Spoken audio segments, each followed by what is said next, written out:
सुरासुरैर्वन्दितपादपद्मम्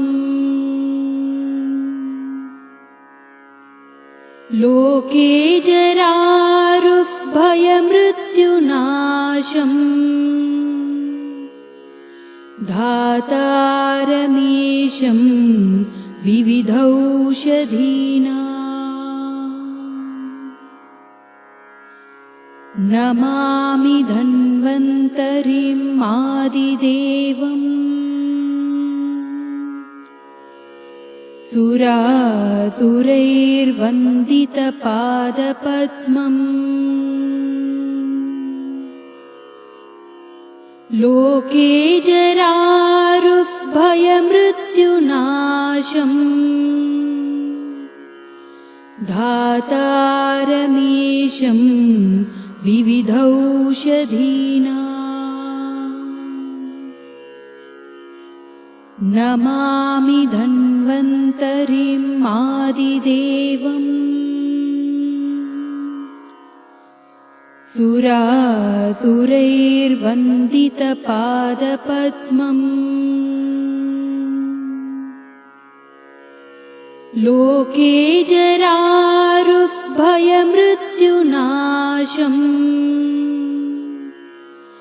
धातारमीशं विविधौषधीनां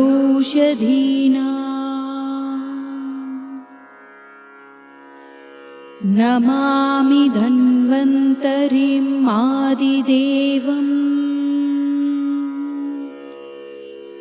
सुरासुरैर्वन्दितपादपद्मम्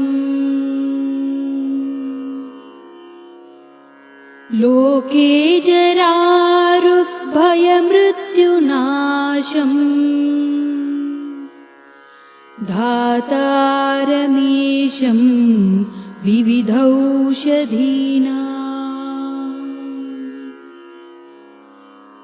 नमामि धन्वन्तरिम् आदिदेवम्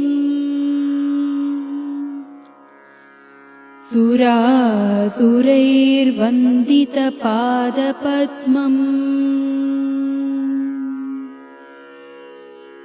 लोके जरारुग्भयमृत्युनाशम् धातारमीशं विविधौषधीनां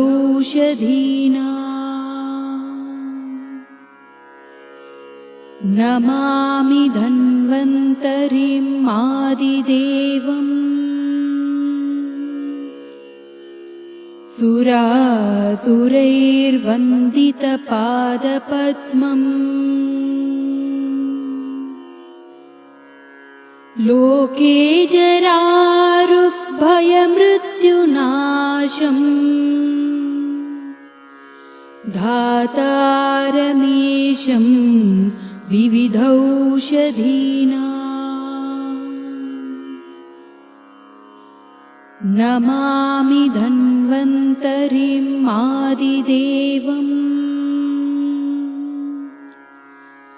सुरासुरैर्वन्दितपादपद्मम् लोके जरारुग्भयमृत्युनाशम् धातारमीशं विविधौषधीनां नमामि धन्वन्तरिम् आदिदेवम् सुरासुरैर्वन्दितपादपद्मम् लोके जरारुग्भयमृत्युनाशम् धातारमीशं विविधौषधीनां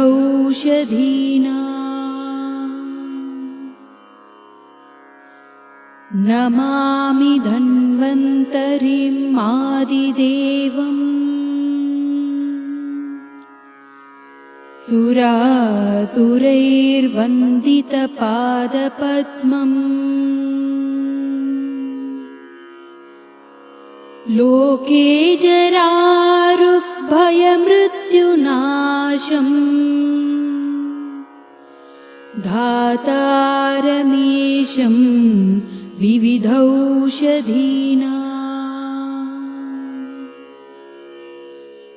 नमामि धन्वन्तरिम् आदिदेवम् सुरासुरैर्वन्दितपादपद्मम् लोके जरारुभयमृत्युनाशम् धातारमीशं विविधौषधीनां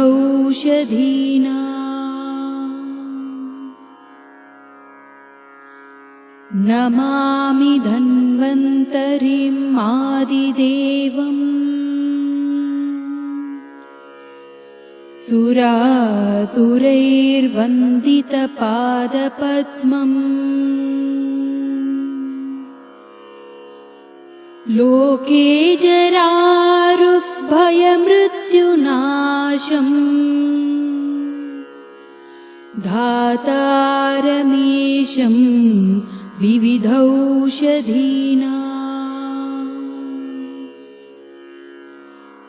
नमामि धन्वन्तरिम् आदिदेवम् सुरासुरैर्वन्दितपादपद्मम् लोके जरारुभयमृत्युनाशम् धातारमीशं विविधौषधीनां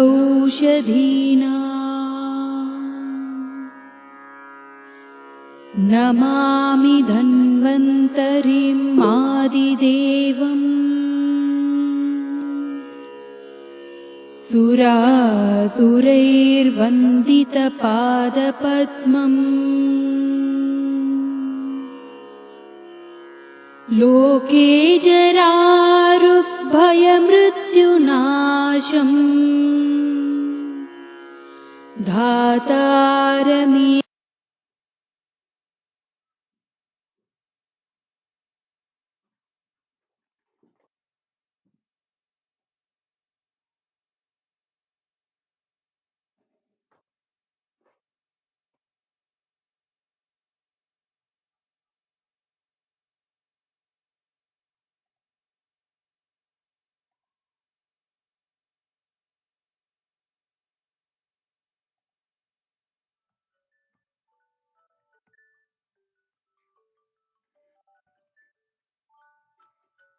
नमस्कार डॉक्टर प्रदीप जी। हाँ, आप अभी अनम्यूट कर सकते हैं, आप अनम्यूट कर लीजिए। मैं आपको को होस्ट बना दिया डॉक्टर साहब। जी हाँ अभी ज्वाइन हो गया मैं।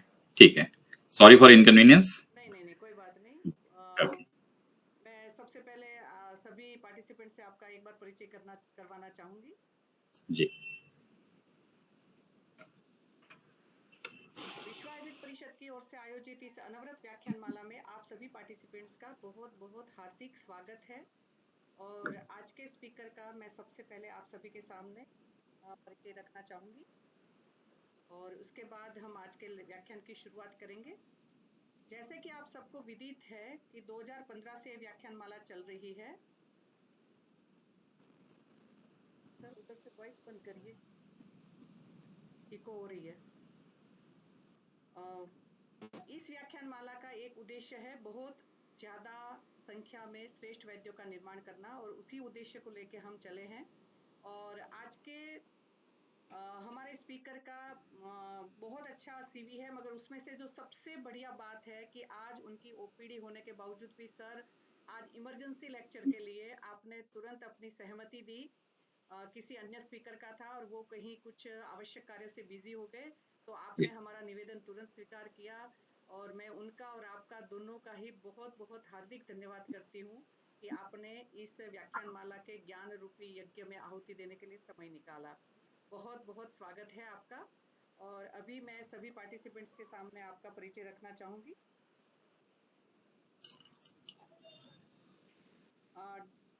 शुभ नाम है doctor Pradeep मैदनेक।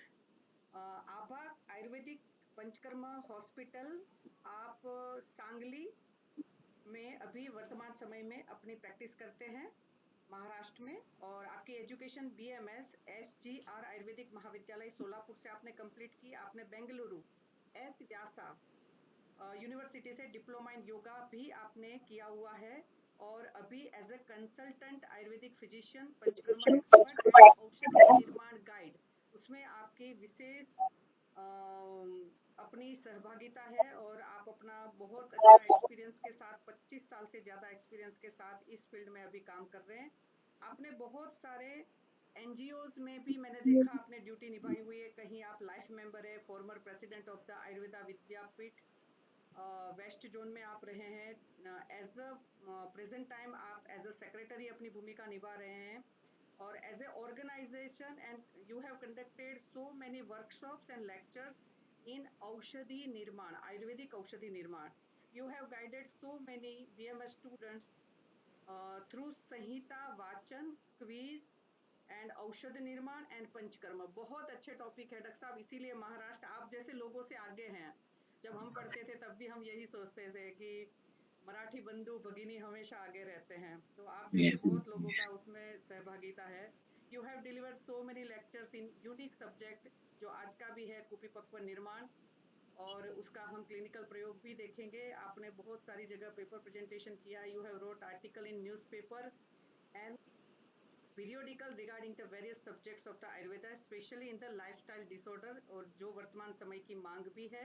You have also got so many awards from the various social groups and NGOs, और आपने आयुर्वेद सेवा पुरस्कार बाय विश्व पंडरी कोल्हापुर से भी आपको प्राप्त हुआ है, और young practitioner by spark Mumbai भी आपका मान सम्मान हुआ है. बहुत मैं सभी पार्टिसिपेंट्स के सामने आपका वक्तव्य उसमें रखा है कि कहीं ना कहीं बहुत सारे लोगों को ये पथ प्रदर्शन करेगा, और वो आयुर्वेद के प्रति समर्पित भाव से आगे बढ़ेंगे. बहुत बहुत स्वागत है सर. आज के लेक्चर के लिए मैं आपको सेशन हैंड ओवर करती हूँ. Over to you sir. Yes, thank you. थोड़ा सा टाइम हुआ है, इसलिए मैं सीधे स्क्रीन शेयर करता हूं ताकि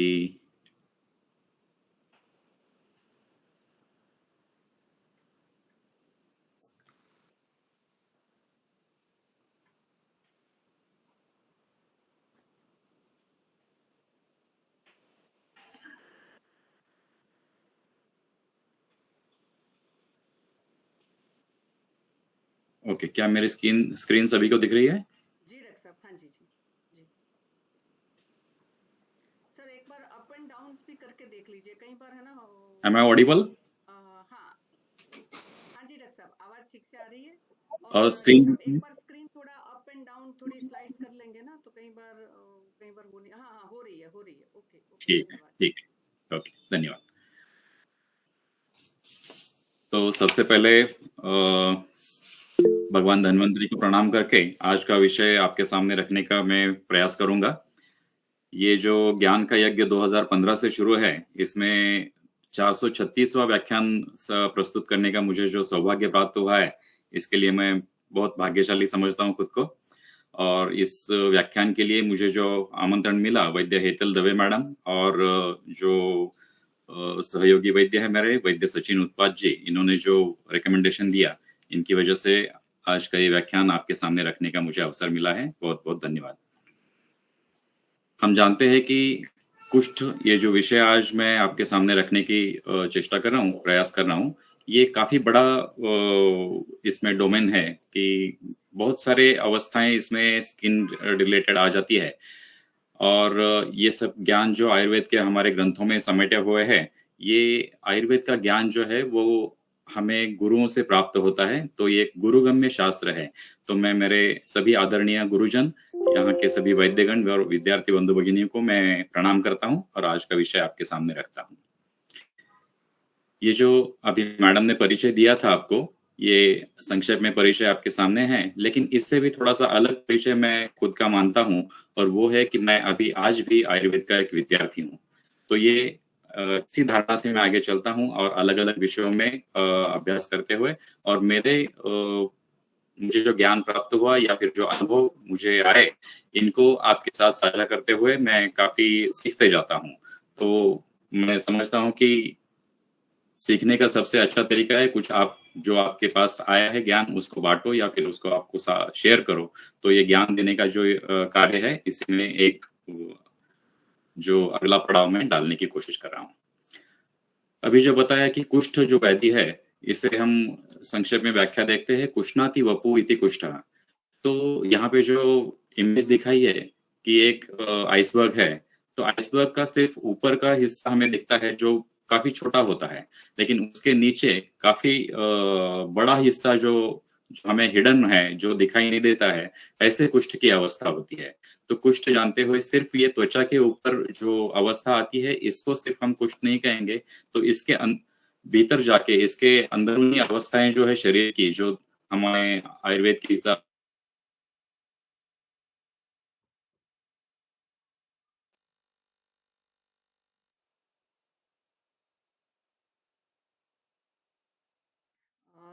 सॉरी, थोड़ा सा कुछ शायद इंटरनेट की दिक्कत हो रही है, तो सर लेफ्ट हो गए हैं। आप में से कोई है ऐसा थोड़ा सा 2 मिनट कोई चिकित्सकीय कुछ विश्लेषण करके बोलना चाहे, तब तक मैं सर से बात करके आऊं एक बार कि what happen. Doctor, any doctor? Doctor Vinod Garg, शायद मेरे स्टूडेंट यहाँ एनआईए से स्टूडेंट रहे। Doctor Vinod, hello? Hello?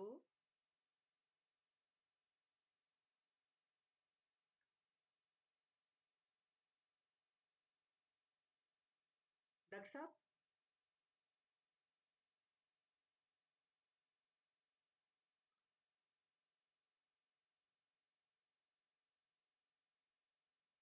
Doctor Baldev,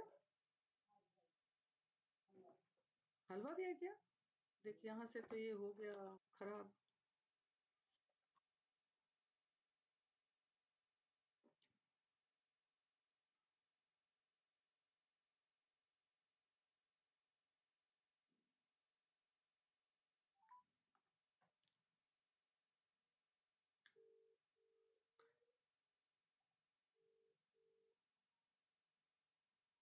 hello?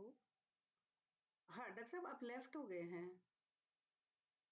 हाँ जी, हाँ जी, लेफ्ट हो गया है। एक बार हाँ ज्वाइन करना पड़ेगा, कुछ हुआ डॉक्टर साहब, है ना? ओके जी, धन्यवाद जी, धन्यवाद। क्षमा प्रार्थी है, कुछ दिक्कत हो गई, वो मैंने सर को इन्फॉर्म कर दिया है। और मैं आप में से किसी का कोई क्वेश्चन हो तो एक क्वेश्चन ले सकती हूँ, आप हैंड रेस करिए इसमें से, है ना? तब तक सर आ जाएंगे। बाकी जो मैं आप सभी को एक चीज हमेशा कहती हूँ, डॉक्टर विनोद, आप अनम्यूट कर सकते हैं। हाँ जी, एक यस मिनट। मैम। नमस्ते मैम। जी बेटा, एक मिनट। हाँ जी डॉक्टर साहब। जी। अच्छा। जी, कोई नहीं, मैं कुछ विषय रखती हूँ डॉक्टर साहब, है ना? तब तक आ जाइए, है ना? हाँ जी, 5-10 मिनट में। जी, ओके जी, ओके जी। कुछ इंटरनेट के संबंध में कुछ दिक्कत आ रही है, तो क्षमा प्रार्थी है। मगर एक बार मैं आप सबके सामने एक विषय रखना चाहूंगी, जिसके लिए मैं कहीं ना कहीं आप सबके साथ, मेरे स्टूडेंट्स के साथ कहीं ना कहीं बात करती रहती हूँ। वो है रजस्वलाचर्या। तो मैं छोटा सा एक वो बात, पहले भी बहुत सारे जब इमरजेंसी हो जाती है तो मैं आप सभी को बताती रहती हूँ कि रजस्वलाचर्या, जैसे सूतिका परिचर्या, गर्भिणी परिचर्या, ऐसे रजस्वलाचर्या मेंस्ट्रुएशन के 3 डेज में फॉलो करने वाले आहार, विहार और मानसिक भाव का उल्लेख किया गया है। तो उनमें से एक है रजस्वलाचर्या का आहार, जिसके ऊपर मेरा कई वर्षों का काम है, और मेरा पीएचडी का डिसर्टेशन भी उसी पे है। और प्रोबेबली वो पहली पीएचडी या थीसिस वर्क है। तो मैं सोचती हूँ कि इस विषय का बहुत सारे चिकित्सकों के द्वारा क्लिनिकली प्रयोग किया जाना चाहिए, जिसमें सिंपल सा एक ही सेंटेंस है जो मैं पेशेंट्स को बोलते समय ध्यान रखने के लिए आप सबको हिदायत दे रही हूँ कि मेंस्ट्रुएशन के पहले, दूसरे और तीसरे दिन सामान्य खान पान को छोड़कर, यानी सब्जी, रोटी, दाल, जो राजस्थान में, मैं जयपुर में हूँ तो वहाँ जो खाया जाता है उसको छोड़कर घी बुरा चावल या दूध चावल या चावल की खीर, जौ के दलिए की खीर या जौ की रोटी घी लगा के, और मीठे फल ये ले सकते हैं। नमकीन, खट्टा, तीखा, तला भुना नहीं खाना है। तो बस ये इतना सा मैसेज है ये। और इसके माध्यम से आप अपने पेशेंट को, चाहे वो अम्ल पित्त के लिए आ रही है, चाहे वो आर्थराइटिस के लिए आ रही है, चाहे वो किसी भी रोग के लिए आ रही है, तो वहाँ उसका हम जो भी आपको पता ही है कि किस तरीके से कहीं ना कहीं इतनी सीवियरिटी वाले डिसीज में इससे इतना फायदा होता है, आपको पता ही है। मगर अगर आपकी पेशेंट रिप्रोडक्टिव एज में है, यानी 12 साल से 50 साल में जब मेंस्ट्रुएशन का फेज रहता है तब है, तो आप उसमें रजस्वला चर्या का प्रयोग कोई भी मेडिसिन के साथ कर सकते हैं। मेरे जीवन में सिर्फ 1-2 पेशेंट है जिन्होंने मुझे कहा कि बिना नमक में 3 दिन नहीं रह सकती, तो मैंने सेंधा नमक अलाउ किया था, मगर पहले वक्तव्य में सेंधा नमक न बोले। तो मैक्सिमम एज इट इज जो लिखा गया है उसको हम फॉलो कर सकते हैं या करवा सकते हैं, है ना। तो ये बहुत अच्छा रहेगा। डॉक्टर विनोद, कोई क्लिनिकली केस आप बताना चाहेंगे बेटा? हेलो। हाँ जी डॉक्टर विनोद। हाँ हाँ, जी नमस्ते मैम। जी बेटा। मैं तो बस हेलो। क्लिनिकली बताइए, क्योंकि वहाँ इंटरनेट ऐसा दिक्कत आ गई है, और आप बहुत अच्छे स्टूडेंट भी रहे यहाँ भी, है ना। तो मैं जी समझती हूँ कि आपके पास एनआईए की आन बान शान बढ़ाने के लिए कुछ हो सकता है। अच्छा सर आ गए, विनोद सर सर आ गए मैम, सर आ गए जी। धन्यवाद सर। मैं सर 1 मिनट आपको वो इकडे घेऊन बघू शकतो ये किया सर। जी जी जी। जी सॉरी इनकन्वीनियंस होने की वजह से नहीं नहीं कोई बात नहीं sir. I will just try within a minute, please. जी जी I think I will share my screen again. हाँ जी।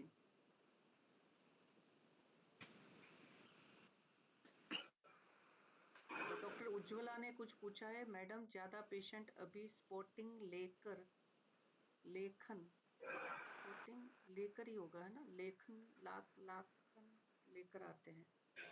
अच्छा लक्षण लक्षण, सॉरी सॉरी, हाँ उसमें भी करवा सकते हैं आप ना।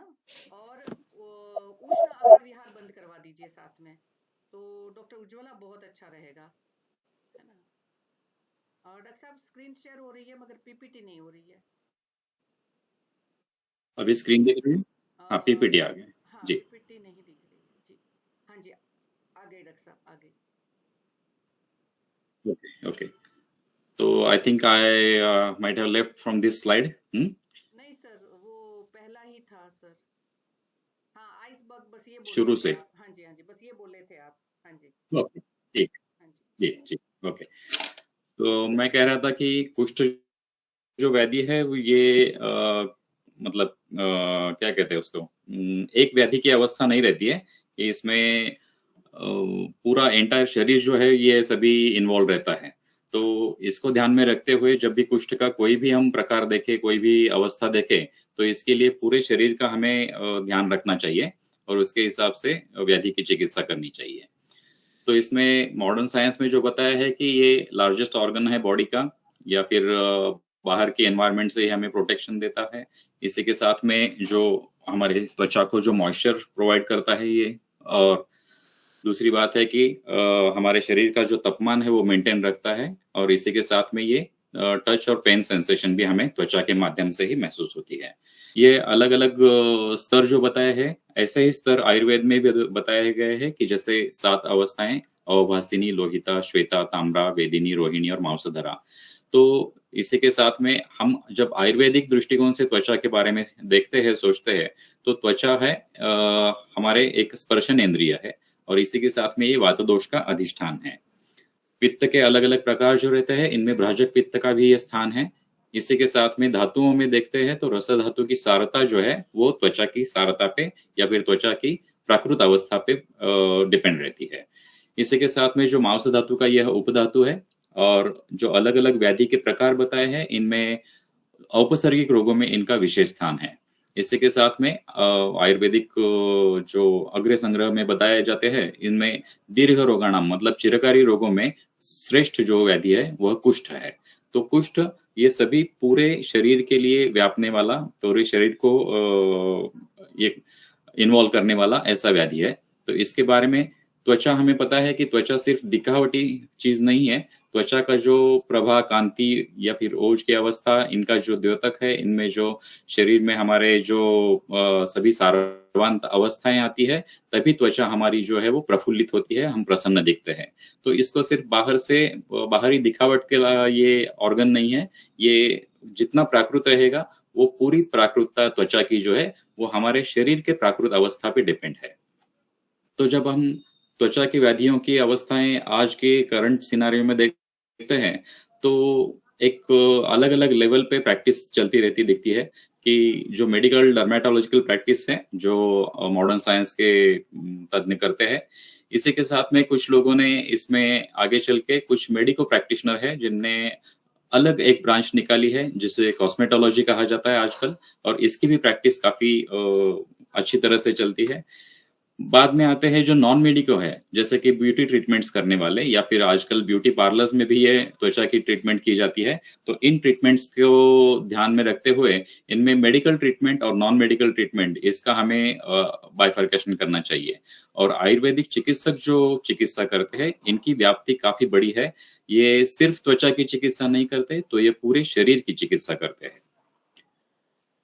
आयुर्वेद में जो कुष्ठ के अलग अलग प्रकार बताए हैं, इनमें प्रकारों में जो महाकुष्ठ बताए वो 7 है, क्षुद्र कुष्ठ 11 है, और त्वचा के अधिष्ठान से होने वाले क्षुद्र रोग किन्हीं ग्रंथों में इनकी संख्या 36 बताई है कि, और किसी ग्रंथ में इसकी संख्या 44 बताई है।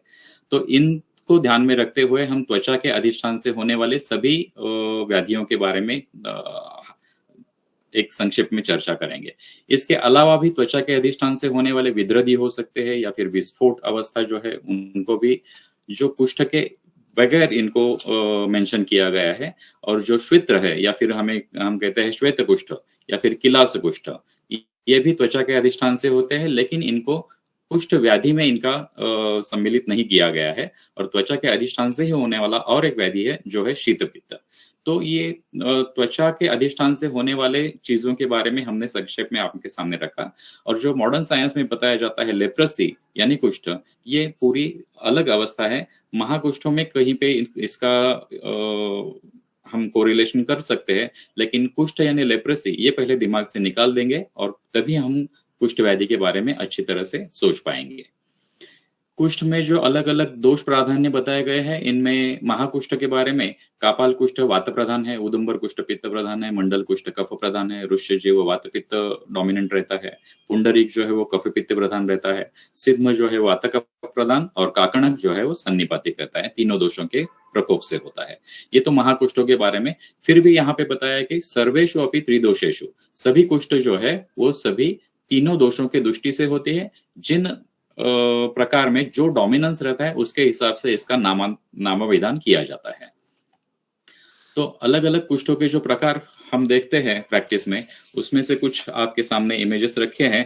लेकिन इसके अलावा जब हम मॉडर्न साइंस देखते हैं, तो इनमें जो प्राथमिक त्वचा की लक्षणें होती है, इनमें macule, papule, nodule, plaque, pustule, abscess, vesicle, bulla या फिर व्हील, पेटेची, परक्यूरा, एरिथेमेसिस, एकिमोसिस या फिर हेमाटोमा, टेलेंजियोमा, एरिदिमा, ऐसे अलग अलग लक्षण इनमें बताए गए हैं।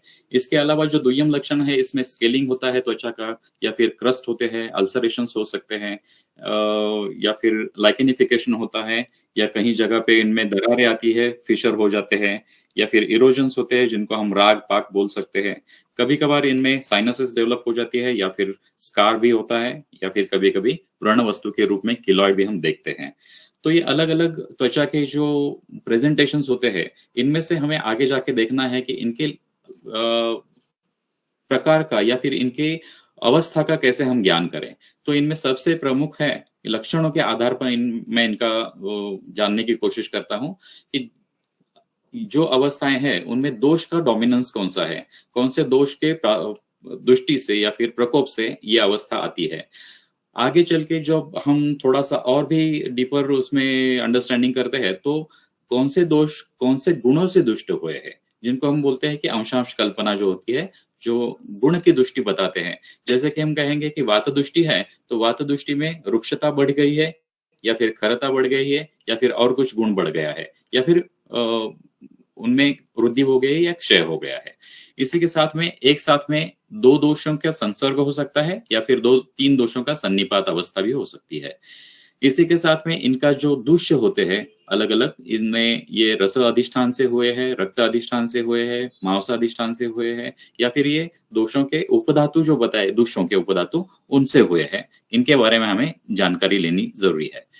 रस या रक्त दृष्टि का जो प्रमाण होता है, जैसे कि हम कहेंगे वृद्धि और क्षय अवस्था, इनसे भी हमें, या क्वालिटेटिव और क्वांटिटेटिव, इन दोनों के चीजों के बारे में भी हमें जानकारी लेने की आवश्यकता है।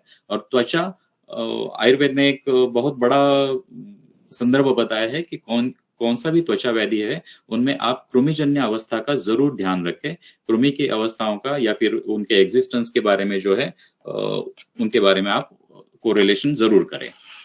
और जब हम परीक्षाएं करते हैं तो नख और केश जो हमारे मल बताए हैं धातुओं के, उनके बारे में भी हम जरूर परीक्षा करें।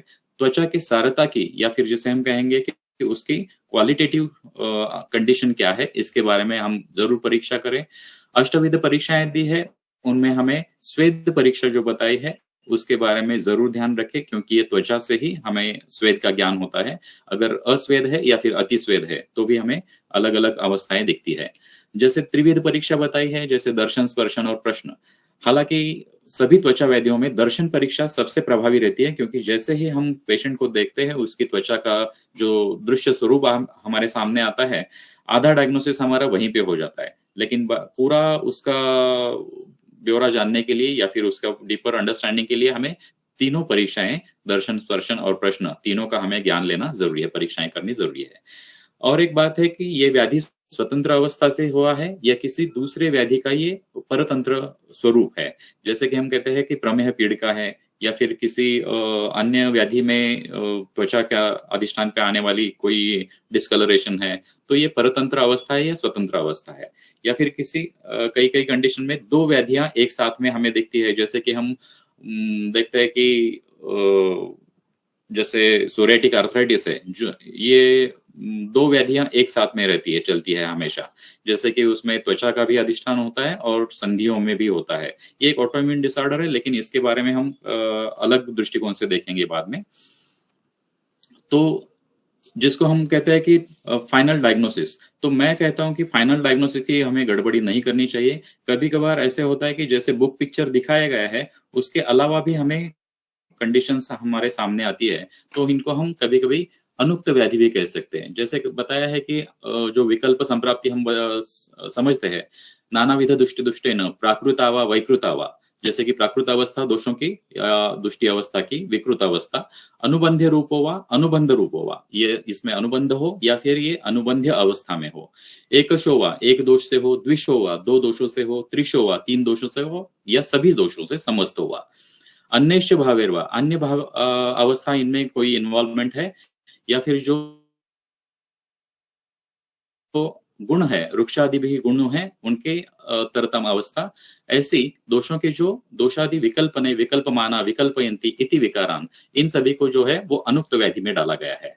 तो इसके बारे में जो हमारे आचार्य गंगाधर जी है, ये कहते हैं एवं विधानी करोति कुपितो अनिलः हेतु स्थान विशेषाद्य भवेत रोगः विशेषकृत। तो ऐसे हेतु और उनके स्थान जो है, या फिर जो अलग अलग अवस्थाएं दोषों की होती है, ये अलग अलग जगह पे जाके अलग अलग व्याधियां निर्माण करती है। स एव कुपितो दोषः समुत्थान विशेषतः गतश्चापि विकारान कुरुते बहुन, ये बहुत सारी अलग अलग विकार अवस्थाएं निर्माण कर सकती है। तो इनकी चिकित्सा हमें कैसे करनी है ये देखते हैं। तो इनमें जो व्याधि घटक त्वचा के अनुष्ठान से हम अधिष्ठान से हम देखते हैं, तो इनमें दुष्य जो है वो प्रधान रूप से रस, रक्त, मांस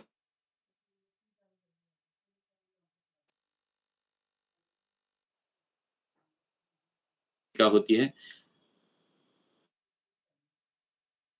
प्रथम अवस्था में, या फिर के को हमें जानना जरूरी है। और एक चीज है आम अवस्था। किसी भी व्याधि की आम अवस्था और निराम अवस्था, इसमें चिकित्सा बदल जाती है। और आम जो है वो कभी भी प्राकृत नहीं होता, ये हमेशा विकृत अवस्था में ही होता है। तो इसको हम जरूर देखेंगे। आम अवस्था में कभी भी शोधन नहीं करना चाहिए। हालांकि जैसे बताया गया है कि कुष्ठरोधन जो वो सबसे प्रभावी चिकित्सा है, लेकिन आमावस्था रहते हुए शोधन कभी नहीं करना चाहिए। जैसे थोड़ी देर पहले बताया कि कृमि, इनका भी हमें ध्यान रखना चाहिए। जैसे कि आंत्र कृमि है, वैसे ही हमें स्वेदज कृमि भी बताया है, तो इनका हमें जरूर ख्याल करना है। और इसी के साथ में सबसे प्रभावी और महत्वपूर्ण चीज है वो है रुग्ण की मानस अवस्था। तो जैसे कि हम देखते हैं कि काफी स्किन डिसऑर्डर्स जो है इनमें चिरकारी अवस्था आती है, और इनमें रुग्ण की मानस अवस्था है वो बिगड़ जाती है। जैसे कि दृश्य स्वरूप जब चेंज होते हैं तो रुग्ण जो है वो खुद को डिप्रेसिव महसूस करता है, और इसमें मानस अवस्था का हमें ध्यान रखना चाहिए।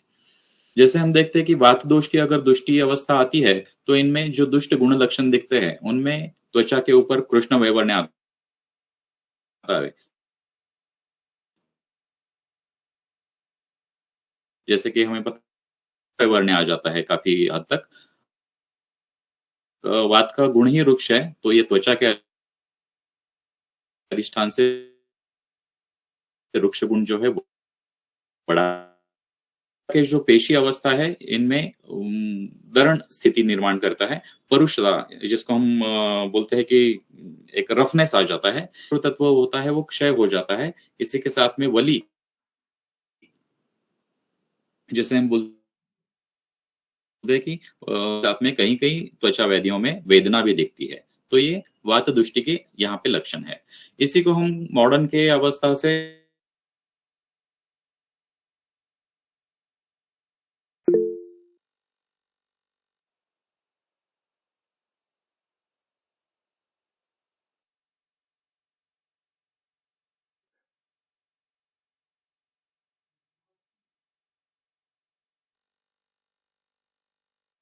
कोरिलेट कर सकते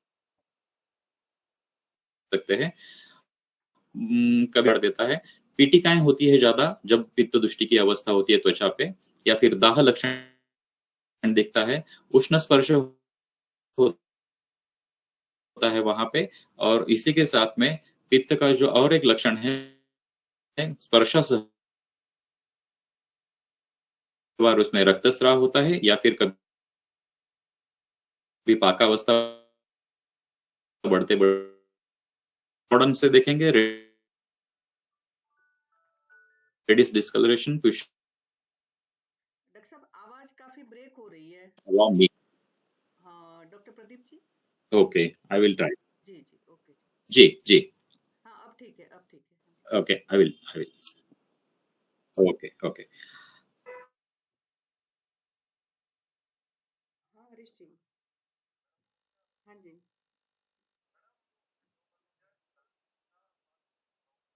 हम्म हम्म हम्म।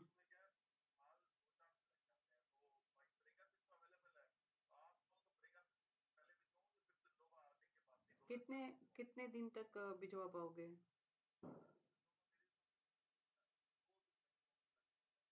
चलो 2 दिन तो पड़ी है अभी, है ना, तो 2 दिन बाद कह देना, है ना। ओके जी ठीक है। ठीक ठीक ओके।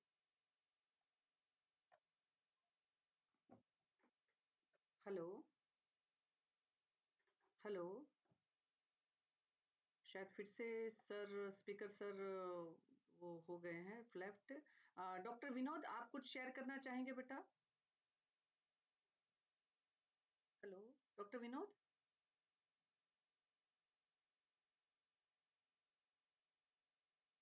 इंटरनेट का आज काफी थोड़ा सा डिस्टरबेंस चल रहा है।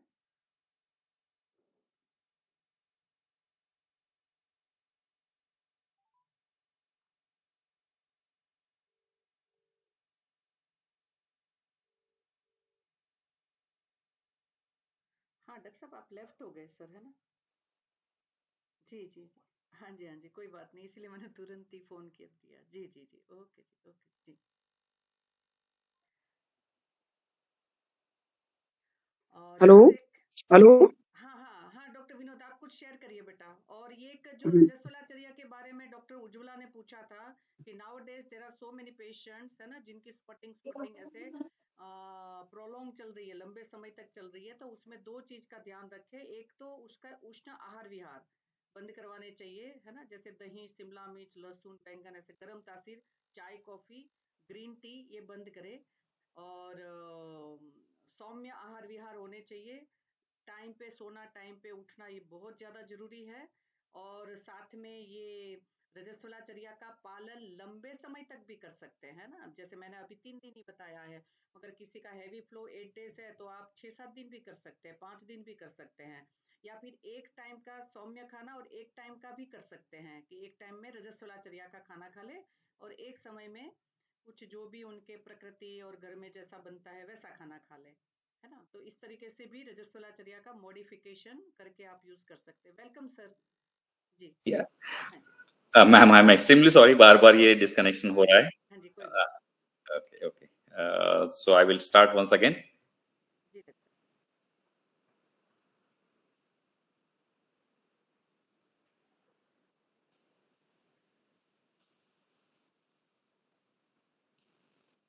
हाँ, पीपीटी विजिबल डॉक्टर साहब जी। जी ओके ओके हाँ जी। जी। मेरे ख्याल से ये केस का मैंने शुरुआत किया था तभी से। और नहीं, लास्ट में डॉक्टर साहब वो जो पित्त से जो होता है ओके वो वाला था। हाँ जी हाँ जी जी जी। ओके, ये थी रक्तस्राव, पुयस्राव, वहां तक था। ठीक ठीक, ओके ओके, सॉरी। तो इन्हीं सब चीजों को पित्त के गुण विशेष से जो आने वाली अवस्थाएं हैं इनको हम समझ सकते हैं। तो इसको हम जब एलोपैथी में या फिर मॉडर्न के प्रेजेंटेशन में देखते हैं तो इनमें रेडिस डिस्कलरेशन होता है त्वचा के अधिष्ठान से। फिशुलर लीजन्स होते हैं इसमें काफी सारे, और बर्निंग सेंसेशन, ये एक जैसे हम बोलते हैं कि दाह अवस्था, और रेज लोकल टेम्परेचर रहता है लीजन्स में, या फिर इनमें लोकल टेंडरनेस भी होता है जो स्पर्शासत्व की कंडीशन बोलते हैं। ये काफी इरिटेबल होते हैं त्वचा व्याधि जो होते हैं। इसी के साथ में इनमें से ब्लड डिस्चार्ज या फिर सप्यूरेशन होता है, और ये कभी कभी रॉ मीट की जैसे इसमें स्मेलिंग भी होती है। कफे विशेष से होने वाली श्वेत वैवर्ण्य होता है, इनमें उच्छेद होता है। ये त्वचा के जो लीजन्स है वो कठिन होते हैं, उन्नत होते हैं, और इसी के साथ में यहाँ पे कभी कभी ग्रंथि अवस्था या फिर घन स्वरूप भी आता है। इनमें कंडु लक्षण सबसे ज्यादा प्रभावी होता है। इनमें लसिका स्राव भी होती है, स्त्यान अवस्थाएं आती है इसमें, और ये कफ के डोमिनेंस से होने वाली त्वचा व्याधि काफी सारे चिरकारी होते हैं। इसी के साथ में इनमें रीऑकरेंस ज्यादा हमें दिखाई देता है, और इनमें जो हम बोल सकते हैं कि त्वचा व्याधि पूरा ठीक होने के बाद में इसमें इसके स्कारिंग या फिर इसके रेसिड्यूल्स रह जाते हैं, चिन्ह विकृति अवस्था रहती है इसमें। तो इसको मॉडर्न से देखते हैं तो whitish discolouration, elevation of skin, hardness in lesions and nodules, cold in touch, कभी कभी इनमें मैगट फॉर्मेशन भी होता है। ये रिलैप्स और रेमिशन होता है इसमें, और नियोप्लास्टिक लीजन्स इनमें रह जाते हैं। तो एक केस के माध्यम से हम इसको जानने की कोशिश करते हैं, आपके सामने रखने की मैं कोशिश करता हूँ। तो ये एक मेरे प्रैक्टिस के काफी शुरुआती दिन में आया हुआ ये पेशेंट था। 2003 की ये केस है, और इसमें ये एक मेल पेशेंट 57 इयर्स का, ये इसका ऑक्यूपेशन था, ये एक पोस्ट मास्टर थे। और इनमें आप देख सकते हैं कि त्वचा की अवस्था में जो लक्षण देखे थे वो शरीर पे काफी अलग अलग जगहों पे, अनेक स्थानों पे मंडल की उत्पत्ति हुई थी। जो आप यहाँ पे फोटोग्राफ, मैं आगे चल के और भी फोटोग्राफ दिखाऊंगा, तो देख सकते हैं यहाँ पे कि जो स्थान था वो मुख्यतः उनके दोनों हाथों पे, बाहु प्रदेश में, और दोनों भी गुल्फ संधियां जो थी, संधि प्रदेश, वहां पे भी ये मंडल उत्पन्न हुए थे। थोड़े थोड़े मंडल उनके भाल प्रदेश पे, मन्या प्रदेश पे, मतलब नेक रीजन में, और दोनों भी कर्णपाली की जगह पे भी ये मंडल दिखाई दिए थे। इनका अगर स्वरूप देखेंगे दर्शन परीक्षा से तो ये उच्छेद युक्त थे, कठिन थे। जैसे उसको स्पर्श किया तो ये कठिन स्पर्श होता था इसका। उन्नत थे, ये त्वचा के नॉर्मल लेवल से भी ये उभरे हुए थे। घन अवस्था थी इनकी थे, और इसी के साथ में उनका स्पर्श जो था वो रुक्ष स्पर्श था। इनका वर्ण अगर देखेंगे तो ये बाह्यतः कृष्ण वर्ण के थे। आप यहाँ पे फोटोग्राफ में भी देख सकते हैं जो नोड्यूल्स आते थे, दिखाई देते थे, वो बाह्यतः कृष्ण वर्ण के और मध्य भाग में श्वेत या फिर कहीं कहीं जगह पे आरक्त वर्ण के थे। और इनको अगर स्पर्श करेंगे तो ये खर स्पर्श, कठिन स्पर्श और रुक्ष स्पर्श था इनका। तो ये यहाँ पे पेशेंट का फोटोग्राफ दिखाया मैंने। इनके दोनों हाथों पे ये काफी सारे फैले हुए थे, आप देख सकते हैं। पैरों पे ये एक जगह पे गुल्फ संधि के स्थान पे थे, भाल प्रदेश पे भी थे, कर्णपाली अवस्था और नेक रीजन में भी थे। तो ये काफी शुरुआती प्रैक्टिस का दौर था। यहाँ पे आजकल तो मोबाइल रहते हैं या फिर डिजिटल कैमरा रहते हैं। हम तब, मेरे पास नॉर्मल कैमरा भी नहीं था, तो मैं पास वाले किसी फोटोग्राफर को बुला के पेशेंट का मैंने ये फोटो लिया था। तो आगे चल के इनके जो प्रधान लक्षण थे तो देखेंगे उनके बारे में थोड़े विस्तार से, कि इनमें मणिबंध संधि के प्रदेश में जो मंडलें थी वो एक दूसरे में जुड़ी हुई थी, मतलब एक दूसरे में इनका मिंगल्ड हो गई थी। कंडू जो था वो प्रातः काल में और सायंकाल में अधिक रूप से होता था इनको, बाकी दिन में थोड़ा सा कंपैरेटिवली कम रहता था, लेकिन फिर भी प्रातः काल और सायंकाल में अधिक अवस्था थी। और यहाँ पे जब काफी कंडू होने की वजह से ये घर्षण करते थे और स्क्रैचिंग होता था, तो स्क्रैचिंग करने पे इनमें से जो है वो रुक्ष श्वेतवर्णी जो है वो पाउडरिंग होता था या फिर रजपात बोलते हैं उसको, और इन्हीं मंडलों का तभी आरक्त हो जाते थे ये मंडल। इसी के साथ में कर्णपालिके और मन्या प्रदेश के, मतलब ऊर्ध्व चतुर्गत अवस्था के जो मंडल थे, इनमें से थोड़ा सा क्लेद स्राव ज्यादा होता था। तो ये प्रधान व्याधि के थोड़े से विस्तार से लक्षण थे। ये जो नेक रीजन में मंडले थी उनका ये फोटोग्राफ है अलग अलग लेवल्स में। तो ये जो व्याधि की अवस्था शुरू हुई थी, तो इनमें ये लक्षण सभी शुरू हुए थे तकरीबन 1 साल पहले से। 1 साल पहले उनको विद्रधि हुआ था, और उस विद्रधि की जो ट्रीटमेंट मॉडर्न में या फिर वहां के जो लोकल डॉक्टर्स ने की थी, उसके बाद ये त्वचा की दृष्टि शुरू हुई, ऐसे उन्होंने व्याधि का, सद्य व्याधि का इतिहास बताया। इसी के साथ में अगर कोई दूसरा पूर्व व्याधि इतिहास, इसका रिलेशन है क्या, इस ये देखने के लिए हमने जब पूछा तो 16 साल पहले उनको एक वृक्काश्मरी हुआ था, उसका शल्यकर्म हुआ, बाकी तो कोई बड़ी बीमारी उनको नहीं हुई थी। बाकी कुलज इतिहास देखा तो मातृज में कोई विशेष इतिहास नहीं था। पितृज, उनके पिताजी को श्वास व्याधि था, उनको 2 कन्याएं और 1 पुत्र था, सभी की प्रकृति जो है वो नॉर्मल थी। इनके बाकी चीजों का जब हमने ब्यौरा लिया तो ये सामान्य शाकाहार करते थे। दोपहर में 1 बजे, शाम को 8 बजे थोड़े से संकष्टी, महाराष्ट्र में तो और कर्नाटक में होती है, तो संकष्टी का, चतुर्थी का उपवास करते थे। खाने में ज्यादातर इनके दही आता था, किण्वित पदार्थ जैसे हम बोलते हैं फर्मेंटेड फूड, जो थोड़ा सा साउथ इंडिया में ज्यादा तौर पे लिया जाता है, ऐसे पदार्थ उनके सेवन में नित्य होते थे। उनको आचार बहुत भाता था और लवण रस की भी प्रियता थी। तो ये कुष्ठ के लिए काफी हद तक ये सभी हेतु जो थे वो उनके प्रैक्टिस में होते थे, उनके नित्य व्यवहार में होते थे, खान पान में, आहार में होते थे। इसी के साथ वो एक पोस्ट मास्टर थे, तो दिन भर में एक जगह पे बैठकर काम करते थे, जैसे हम बोलते हैं सेडेंटरी लाइफस्टाइल। और इसी के साथ में काफी उनको वेग धारण, जैसे मल वेग, मूत्र वेग का धारण करना, ये उनके लिए सामान्य बात थी। इसी के साथ में उनको धूम्रपान का व्यसन था, दिन में तकरीबन 8 या 10 बीड़ी या सिगरेट पीते थे। इसी के साथ में 7-8 कप चाय तो आराम से पी लेते थे। इनकी बाकी सभी परीक्षाएं जो थी वो सामान्य परीक्षण जो हम कह सकते हैं, उनमें कोई विशेष बड़ी विकृति अवस्था नहीं थी। आपके सामने ये कुछ बातें रखी है, तो बाकी सब चीजें तो सामान्य ही थी काफी हद तक। यहाँ पे व्याधि में जो घटक देखे जाए, हमने थोड़ा सा उसका क्लासिफिकेशन करने की प्रयास किया। तो दोष में जो है वो वात प्रधान और कफ प्रधान सभी दोष यहाँ पे लगते थे। धातुएं जो थी उनमें रस, रक्त और मांस का इन्वॉल्वमेंट ज्यादा दिखता है। अन्य घटकों में हम लसिका को रख सकते हैं। हेतु में जो है वो विरुद्धान्न, वेग विधारण, चिंता और व्यसन, इन चीजों का हमें अंतर्भाव दिखता है। और अन्य स्रोत से जो है वो सामान्य दिखी है। जब हम इनका निदान के बारे में देखते हैं कि व्याधि का विनिश्चय कैसे करें, तो व्याधि के विनिश्चय में हम देखते हैं कि सभी कुष्ठों में जो है वो हमें विष, मतलब ये विष या तो आम का हो सकता है या किसी बाहरी एलर्जन कंडीशंस, या फिर जो हम कहते हैं कि शरीर को असात्म्य पदार्थ है, इनका इसके साथ में संयोग हो सकता है। या कभी कभार कोई जैसे हम बोलते हैं कि कोई ऑर्गेनिज्म का या फिर इनका जो विष रहता है, इसकी तरफ से भी कुष्ठ होने की संभावना रहती है। जो स्ट्रेस फैक्टर रहता है, ये प्राधान्य रूप से जो है वो हमारे रस धातु को दुष्ट करता है। जैसे हम बोलते हैं कि रसवह स्रोतस जो होता है वो चिंत्यानाम च अतिचिंतनात्, उसका दुष्टि का हेतु है। रसवह स्रोतस की दुष्टि जो होती है वो रस धातु का जो स्थान है, रस धातु का जो अधिष्ठान से रहने वाला दोष जो है वो है कफ दोष। कफ दोष के दो स्थान हमारे धातुओं में बताए हैं, एक तो रस है और दूसरा है मेद। तो इनमें त्वचा व्याधि में प्राधान्यता इसमें रस व दुष्टि जो होती है इनमें कफ का प्राधान्य डोमिनेंस ज्यादा दिखाई देता है। यही विष और कफ की अवस्था जब एक साथ में मिल जाती है तो इनमें से जो लीजन्स बनते हैं इनमें थोड़ा सा कंडू लक्षण ज्यादा दिखाई देता है। और कफ की इन्वॉल्वमेंट की वजह से रस धातु दुष्टि होती है, इनमें कंडू के लक्षण कफ दुष्टि का द्योतक होता है। जब मॉइस्ट स्किन होती है तो कफ दृष्टि से तो इसमें लसिका स्राव हो सकते हैं। इनमें केराटोटिक क्रस्ट जो होता है वो वात कफ दृष्टि की वजह से, और नोड्यूलर हार्ड जो शोक होते हैं या फिर उत्सेद आते हैं वो भी वात कफ दृष्टि का द्योतक है। तो इनमें जब रस धातु के साथ में जब रक्त धातु का इन्वॉल्वमेंट हो जाता है तो इनमें कभी कभार हाइपर पिगमेंटेशन दिखता है।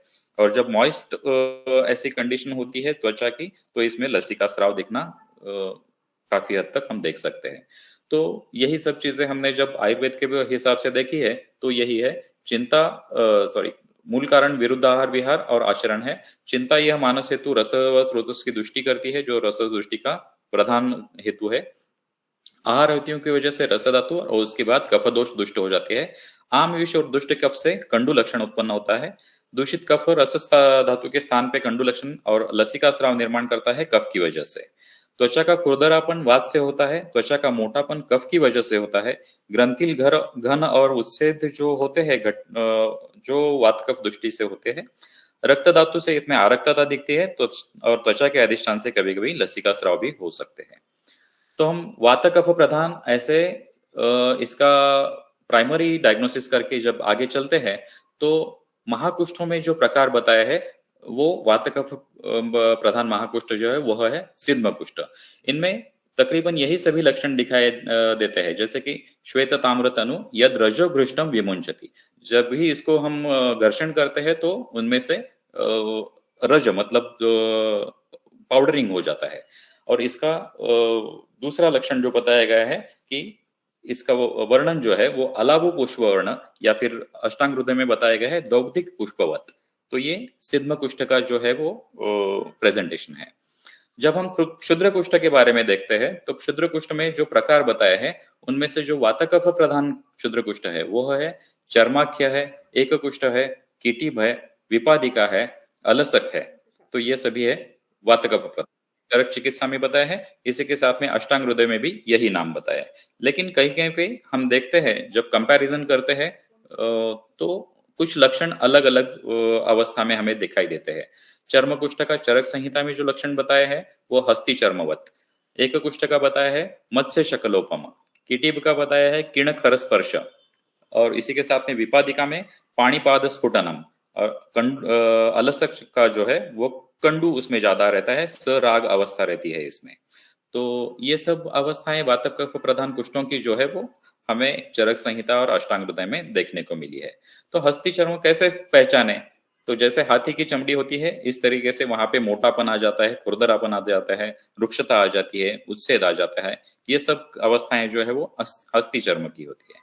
मत्स्य शकलोपम जैसे मछली की छाल होती है उस तरीके से जो अवस्था आती है उसको हम ऐसे पिक्चर प्रेजेंटेशन से समझ सकते हैं। या फिर पाणिपाद स्फुटन मतलब उनमें जो दरारें आती है, उनमें जो फिशर डेवलप होते हैं वो हाथ और पैरों में इस तरीके से हो सकती है। तो हमारे जो पेशेंट है इनका जो प्राइमरी डायग्नोसिस हमने किया था वो तकरीबन वातकफ प्रधान कुष्ठ। इसको कोई नाम नहीं दिया। ये 18 कुष्ठों के जो नाम हमारे ग्रंथों में दिखे इनमें से कोई भी नाम इसको नहीं दिया मैंने। और इसमें चिकित्सा के तौर पे सबसे प्रधान रूप से उनको पहले स्टेप जो बताई थी वो है निदान परिवर्जन की। इनमें उनको बताया कि अम्ल और लवण रस का पूर्णतः जो अतिरेक होता है उसको पूरी तरह से त्याग दे। इसी के साथ में उनके सेवन में तिक्त रस का बिल्कुल भी सेवन नहीं होता था। वो थोड़ा सा उनको कन्विंस किया कि आप थोड़ा थोड़ा तिक्त रस का कुछ भी खाने में लिया कीजिए। दधी और जो किण्वित पदार्थ जैसे हम बोलते हैं कि अभिसंधि पदार्थ, उनको पूरी तरह से बंद करने को बोला है। और जो उपवास के तौर पे जो खाए जाने वाले पदार्थ होते हैं, उनमें से साबूदाना सबसे गलत चीज आ जाती है, तो उसको भी वर्ज करने के लिए बोला। और बाह्योपचार में या फिर विहार में जो है वो साबुन को वर्ज करने के लिए, क्योंकि जितना भी कोई भी साबुन हो उनमें ज्यादातर पर केमिकल का इस्तेमाल होता है, और वो सभी केमिकल त्वचा के जो नॉर्मल स्नेहन अवस्था है या फिर त्वचा का मार्दव है वो निकाल देते हैं। तो उसको साबुन वर्ज करने के लिए बताया मैंने। तो चिकित्सा सूत्र अगर हम देखेंगे वात कफ प्रधान कुष्ठों का, तो सभी कुष्ठों में बताया गया है कि उनमें स्नेहपान करें सबसे पहले। और आगे चल के बताया कि जो वात प्रधान होते हैं उनमें सर्पीपान करें, श्लेष्म प्रधान होते हैं उनमें वमन करें, और पित्त प्रधान होते हैं उनमें रक्तमोक्षण करें या फिर विरेचन करें। ऐसे अष्टांग हृदय में हमें डायरेक्ट इंडिकेशन मिलता है। और उसी के साथ में जो स्थिर मंडल वाले कुष्ठ होते हैं उनमें पोटली स्वेद दिया जाता है। और वही स्विन्न उत्सन्न कुष्ठ जो होते हैं इनको शस्त्र कर्म से भी कभी कभी या फिर प्रलेप से कभी कभी उनमें लेपन किया जाता है। तो जब इस पेशेंट के बारे में हमने देखा तो पेशेंट मेरे क्लिनिक और उनका जो रहने का ठिकाना था वो तकरीबन 150-200 किलोमीटर का अंतर था। तो यहाँ से पेशेंट सिर्फ दवाइयाँ लेने के लिए आता था, तो उनमें प्रैक्टिकली सांगली में कोई उनके रिश्तेदार भी नहीं थे, तो शोधन जो है जैसे कि वमन या फिर विरेचन लेना उनके लिए पॉसिबल नहीं था। और वहाँ के किसी वैद्य से शोधन करने के लिए मैंने एडवाइस किया, लेकिन वो भी प्रैक्टिकली पॉसिबल नहीं हो पाया। इनमें रक्तमोक्षण के भी बारे में मैंने एक बार उनको एडवाइस किया या फिर सोचा, लेकिन उन्होंने साफ पहले ही बता दिया कि मुझे रक्त का, जब मैं रक्त देखता हूं तो मुझे चक्कर आ जाती है, मुझे भ्रम हो जाता है, मैं रक्तमोक्षण के लिए बिल्कुल भी राजी नहीं हूँ। तो मेरे सामने तो काफी बड़ी चुनौती खड़ी हो गई, क्योंकि इनमें कोई भी शोधन करना मेरे लिए प्रैक्टिकली पॉसिबल नहीं था। तो शमन चिकित्सा का मैंने निर्णय लिया, और शमन चिकित्सा के लिए सबसे मैंने जो फोकस किया वो कौन सा द्रव्य इसमें इस्तेमाल करें, कौन सी मात्रा में इसको प्रैक्टिकली यूज करें, कौन से काल में दे, या फिर उसमें अनुपान कौन सा ये ले। क्योंकि ये सभी चीजें जो है वो पहले ही रुग्ण थोड़ा सा नॉन कोऑपरेटिव कंडीशन में था, तो उसको पहले विषक वशक करना जरूरी था मेरे लिए। तो मैं मेरे प्रैक्टिस में सभी स्किन डिसऑर्डर में एक फॉर्मूला सबसे पहले इस्तेमाल करता हूँ, जो आपके सामने रखा है मैंने, जो है वो रसमाणिक्य, अमृता और विडंग, जिसको मैं RAV ऐसे भी बोलता हूँ। ये RAV फॉर्मूला जो है वो मैंने इनमें पहले इस्तेमाल किया। जो त्वचा व्याधियों में इस्तेमाल किया जाने वाला रसमाणिक्य, इसके बारे में थोड़ा सा इलेबोरेशन में बाद में दूंगा। तो इन सब चीजों का जो कॉम्बिनेशन आया वो 15 ग्राम का था, जिसको मैंने 15 दिनों तक के लिए डिवाइड किया।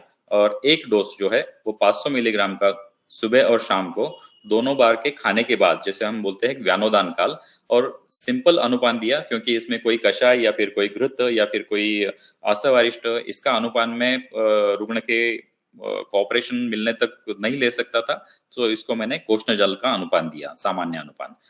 और इसी के साथ में जो है त्वचा व्याधियों में इस्तेमाल किया जाने वाला सबसे प्रभावी और महत्वपूर्ण कल्प जो है वो आरोग्यवर्धिनी, वो भी मैंने 500 मिलीग्राम ऐसी कालावधि और अनुपान से दिया। और स्थानिक स्नेहन के लिए इनको मैंने एक जो सहस्रयोगम नाम का ग्रंथ है उसमें से मेंशन किया हुआ गंधक तेल जो है वो 2 बार लगाने के लिए उनको एडवाइस किया। तो जब पेशेंट को मैंने ये 15 दिन की दवाइयां दी, उसके बाद में जब फॉलोअप हुआ पेशेंट का, तो उनमें से मन्या और कर्णबाली प्रदेश के मंडलों से जो था वो स्राव ऐसे ही शुरू था, लेकिन हाथों के जो मंडल थे उनमें काफी हद तक सुधार दिखाई दिया। लेकिन फिर भी बाद में जब मैंने शोधन का उनको एडवाइस किया, वमन या फिर रक्तमोक्षण की सलाह दी, तो फिर से उन्होंने रिफ्यूज किया। तो मेरे सामने कोई और कल्प या फिर कोई और द्रव्य इसमें देना मुझे आवश्यक लगा। तो इसके लिए इसी के साथ में मैंने जो RAV का जो फॉर्मूला था रसमाणिक्य, अमृता और वेडंग का, इसी के साथ में रस सिंदूर 5 मिलीग्राम, और इसी के साथ में जो रक्त प्रसादन करने वाला सारीबा, और कुष्ठ रोगों में सबसे प्रभावी और सबसे श्रेष्ठ जो है वो खदीर, ऐसे 2 द्रव्य इसमें ऐड करके इनका 1 महीने का डोज उसी अनुपान, उसी कालावधि और उसी मात्रा में इनको दिया। इसी के साथ में उनको आरोग्यवर्धिनी दी, और उसके साथ में महातिक्त घृत तो ये सब जो था, ये सभी 1 महीने के लिए दिया। 1 महीने का दवाई लेने के बाद में, महीना खत्म होने के बाद भी 3 सप्ताह तक पेशेंट फ़ॉलो-अप के लिए नहीं आ पाया। लेकिन फिर भी जब उसका फ़ॉलो-अप हुआ, तो काफ़ी हद तक यहाँ की आप फ़ोटोग्राफ में देख सकते हैं इसमें कि हाथों पे जो मंडलें थी, वो काफ़ी हद तक सुधर गई थी, अच्छी हो गई थी, और जो गुल्फ़स्थान की मंडलें थी, वो तो पूरी तरह से चली गई थी। रुग्ण को भी काफ़ी कॉन्फिडेंस आ गया था, और इसके बाद में जो दवाइयाँ दी, उनके कर्णपाली का जो स्राव था, वो तो कम हो गया, लेकिन उनको कानों से कर्णस्राव होने शुरू हो गया, और उसी के साथ में कर्णशूल भी शुरू हो गया। मंडलों की संख्या की वृद्धि तो थम गई थी, लेकिन पाद प्रदेश की मंडलें पूरी तरह से निकल गई थी, इसलिए मुझे काफ़ी कॉन्फिडेंस आ गया था। इनमें जो दवाइयों का जो दौर था, वो वैसे ही जो पहला वाला फ़ॉर्मूला जो पिछले स्लाइड में दिखाया था, वही कंटिन्यू रखा, आरोग्यवर्धिनी भी वैसे ही रखी।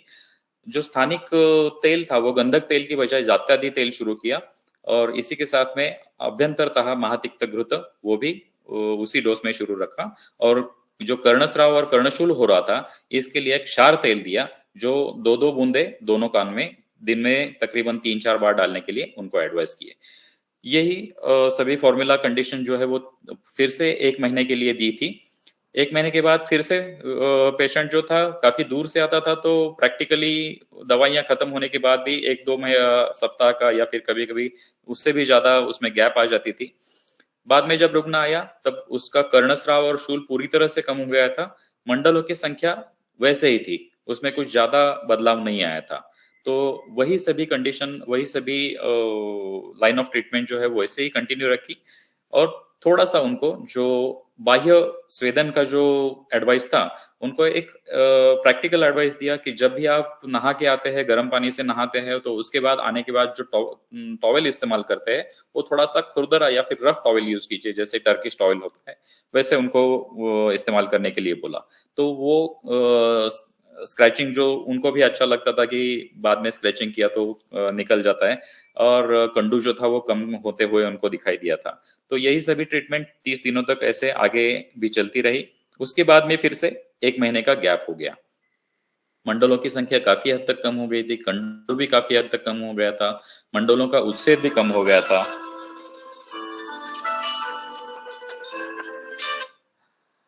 और मंडलों के उच्छेद भी, और लेकिन उसमें जो श्वेत और कृष्ण वैवर्ण्य था, वो कम होते-होते उसमें प्राकृत वर्ण की निर्मिति मुझे देखने को मिल रही थी। तो वही सारी ट्रीटमेंट में से जो रस सिंदूर का जो योग था, वही वैसे कंटिन्यू रखा, आरोग्यवर्धिनी। यहाँ पे मैंने महातिक्तघृत, क्योंकि वो पेशेंट भी घृत लेने के लिए थोड़ा-सा नॉन कोऑपरेटिव हो रहे थे, तो बाकी घृत वगैरह बंद कर दिया, और इनमें जात्यादि तेल स्थानिक स्नेहन के लिए वैसे ही कंटिन्यू रखा। उसके बाद में भी जो मंडलों की उच्छेद की संख्या कम हो गई, मंडल संख्या भी कम हो गई, और तकरीबन 80-90% सुधार आ गया था। और कंडू जो होता था, वो सिर्फ रात के टाइम पे होता था।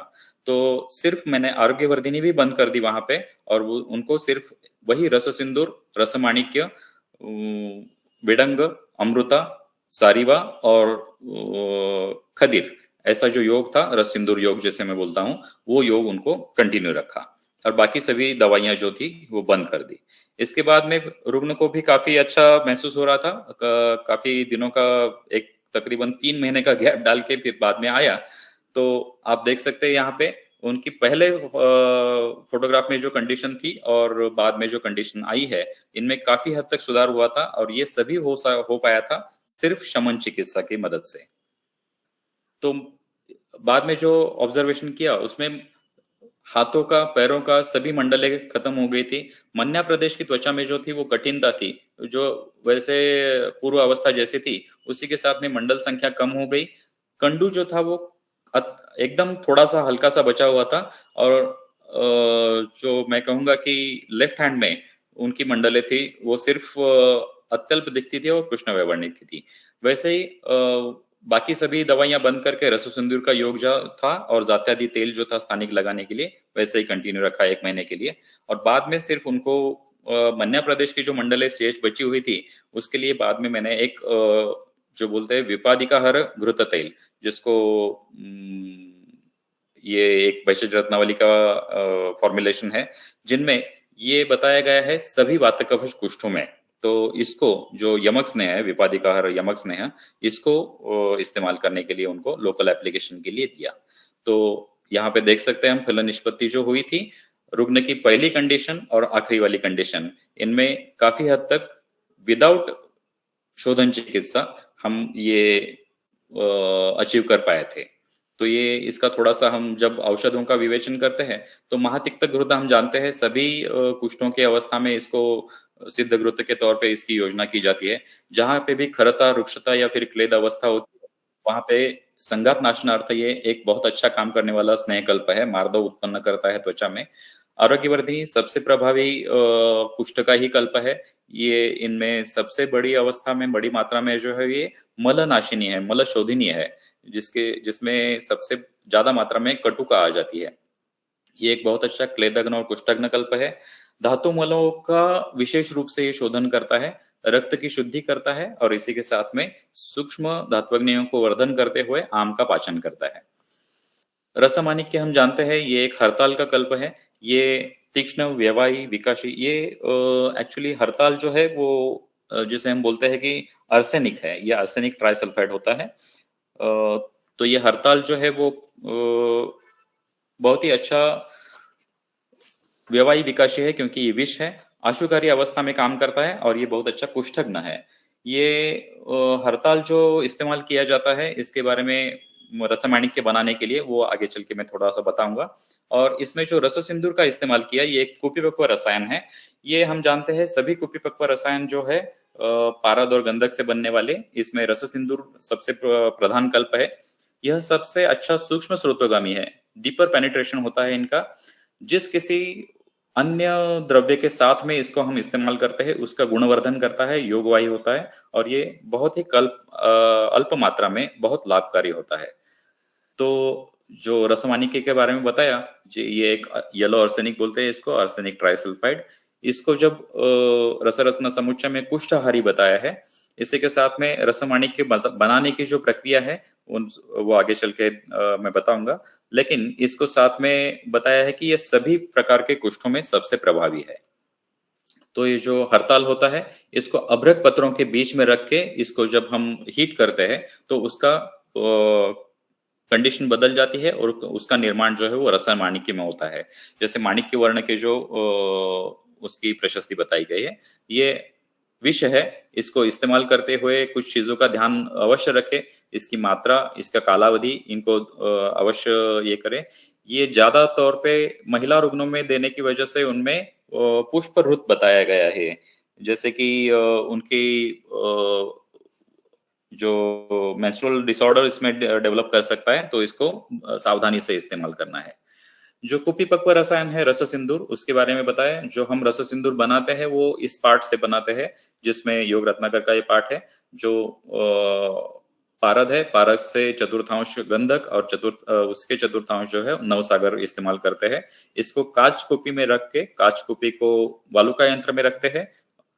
इसके लिए जो पारद इस्तेमाल करते हैं वो शुद्ध पारद लेना जरूरी है। इसके लिए हिंगुलोत्थ शुद्ध पारद लेते हैं। इसके बाद में भी जो स्वेदन, मर्दन, मूर्छन या जो अलग अलग पारद के संस्कार बताए हैं, ये संस्कार करने के बाद ही हम इसको इस्तेमाल करते हैं। गंधक जो है, हमें पता है कि गंधक सबसे अच्छा कुष्ठग्न द्रव्य है, लेकिन अशुद्ध गंधक ऐसे ही इस्तेमाल नहीं कर सकते हैं। गंधक जो है उसका शोधन करना जरूरी है। गंधक शोधन का जब उसको पिघला के वस्त्र से निर्वापन करते हैं, और ये निर्वापन जो है वो जब दो पद्धतियां हैं, एक घृत और दुग्ध से शोधित की जाने वाली, और दूसरी जो है वो भृंगराज स्वरस से। हम जो कुष्ठ व्याधि में इस्तेमाल करते हैं तब भृंगराज स्वरस से शोधित किया हुआ गंधक इस्तेमाल करते हैं। इनकी कज्जली बनाई जाती है जो पूर्णतः निश्चंद्र और उसकी सभी परीक्षाएं पास होने के बाद में ये कज्जली जो है वो कांच कुपी में रखी जाती है। पहले इमेज में ये कांच कुपी जो है वालुका यंत्र में, और वालुका यंत्र सिद्ध किया जाता है बाजू में वालू भर के। इसके बाद में जब उसको अग्नि दी जाती है, ये अग्नि 24 घंटे तक दी जाती है। इसमें दीपाग्नि, मध्यमाग्नि और तीव्राग्नि दी जाती है। तीव्राग्नि की अवस्था में तकरीबन यहाँ पे 800-1000 डिग्री तक का टेम्परेचर डेवलप हो जाता है, और तभी चल के ये जो सिद्ध रसायन बनता है, कांच कुपी के अंदर होने वाला जो पारद है उसका उत्थापन होके कंठस्थ हमें वो रस सिंदूर मिलता है। तो इसमें जो है वो गंधक की अलग अलग फ्यूम्स आती है, गंधक उसके कंठ के यहाँ पे चिपक जाता है, उसको शला का संचालन करके निकाला जाता है, अलग अलग लेवल्स पे इसका निरीक्षण भी होता है, और ये सभी हम स्टूडेंट को सिखाते हैं। जब ये कंठस्थ रसायन निर्माण होता है तो कुपी का भेदन करके इसमें से इसको प्राप्त किया जाता है। यहाँ पे आप देख सकते हैं कुपी के ऊपर की तरफ ये कंठस्थ रसायन रस सिंदूर यहाँ पे हम देख सकते हैं। यहाँ पे आप दूसरी इमेज में देखें तो कंठ की जगह पे ये कुपी के कंठ में हमें रस सिंदूर मिलता है। तो ये अलग अलग लेवल्स के, ये अलग अलग कंठस्थ प्राप्त होने वाले सिंदूर कल्प है। यहाँ पे इमेज है, इसमें रस सिंदूर है, ताम्र सिंदूर है और सुवर्ण सिंदूर भी है। तो पथ्यापथ्य के बिना तो आयुर्वेद की चिकित्सा पूरी होती ही नहीं है। तो जैसे बताया जाता है कि पथ्य सति गदार्थस्ते भेषज ग्रहणेन किम, पथ्य असति गदार्थस्ते भेषज ग्रहणेन किम।